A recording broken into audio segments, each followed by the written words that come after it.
Hello, my name's Annika, this is Rachel, and this is John, and we are the Older Readers panel for the CBCA 2026 Book of the Year Awards. Golden, by Jade is an honest, brave and beautifully crafted novel that quietly heals its readers through a journey with 17-year-old Eddie as she comes to terms with change and grief. Eddie's quietly navigating the aftermath of the death of her brother-in-law, a devastating trauma that has fractured her family, friendships and sense of self. And the novel really delves into Eddie's family and the way we all process grief differently. And the characterisation is second to none, particularly the sibling bond between Eddie and her twin brother. They were once really close, but since the grief had happened, they sort of fell apart. And the novel's about her piecing her life back together and protecting herself through routines, fitness training, smoothies, keeping busy. And this was actually one of the highlights of the book. She made so many smoothies throughout the time that you were just getting recipes constantly around smoothies. And it was really heartwarming, but it was also really sad to see, those routines that happen when we're trying to go through grief. With regard to Eddie and how she sort of navigated her life, she's also preparing for the town's mud run, something to keep her busy and keep her really active.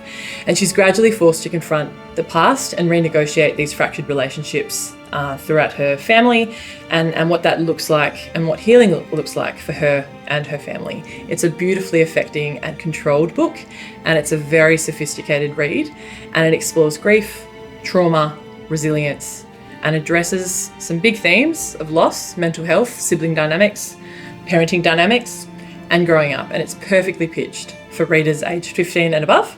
A really heartfelt novel and a love letter to those navigating change, and an amazing addition to our older readers this year.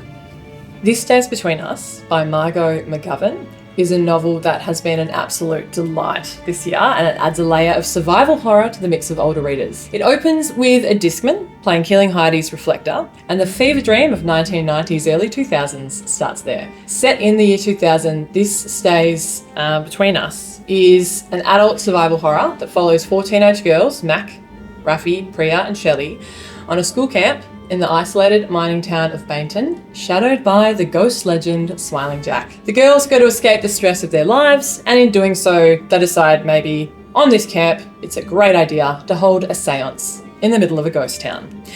And you can sort of imagine where that goes. A gripping and tightly paced young adult thriller with shifting character chapters, This Stays Between Us is an assured homage to 1990s slasher films and final girl narratives, with plenty of horror references in between for both film buffs and horror book lovers alike. It's reimagined through a really contemporary feminist lens, and it's written through alternating sort of perspectives, and the novel offers really intimate access to each girl's thoughts and fears, building empathy while steadily increasing tension, as well as providing a beautiful take on female friendship and female empowerment. Exploring themes of sort of female friendship, empowerment, trauma, violence, power, fear and resilience, This Stays Between Us engages with some confronting material, but in a really purposeful, careful and considered way. And it's best suited to readers appropriately sort of at that 14, 15 and above year level. And it is a tense, socially aware horror novel that offers both thrills and substance, and is an absolute blast from beginning to end. Fabulous one.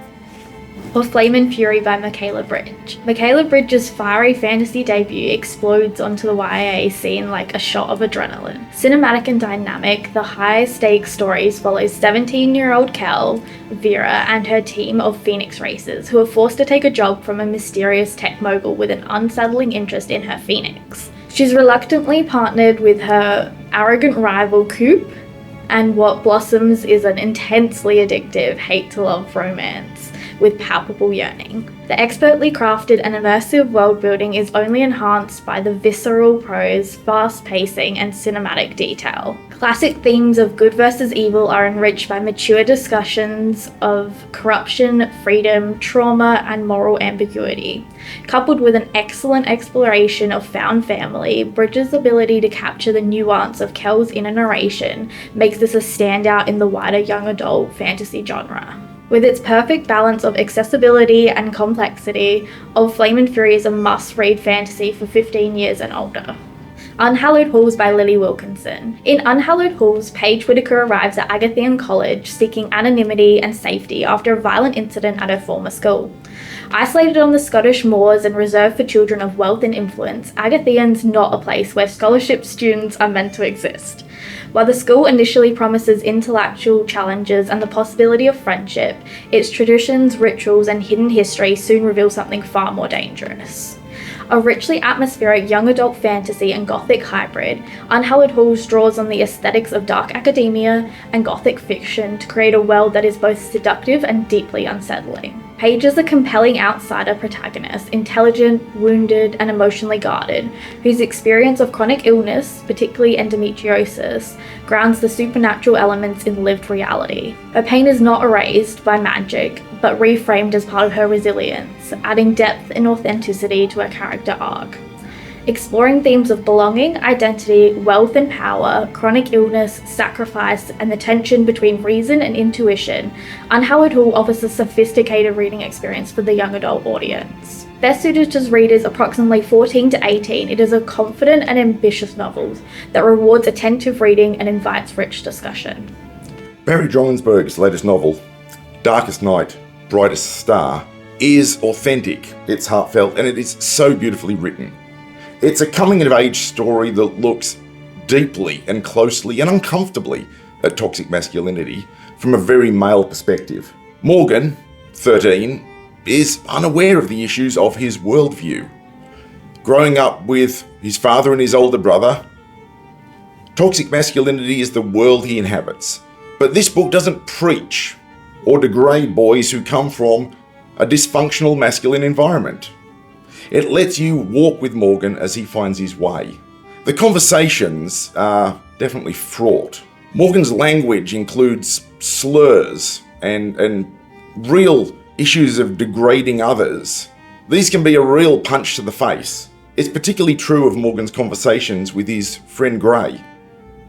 But Morgan's aim is not to degrade. He simply has no other vocabulary. The gritty realism of this novel will connect with boys and young men who are confused about their world and why the language that they use and the behaviours they have are wrong when it's the only world they've ever seen. There are moments where it looks like we're going to get a stereotypical sports is escape from poverty, or even the feminine rides in, his mother will arrive and the feminine touch will calm the storm, calm the savage beast even.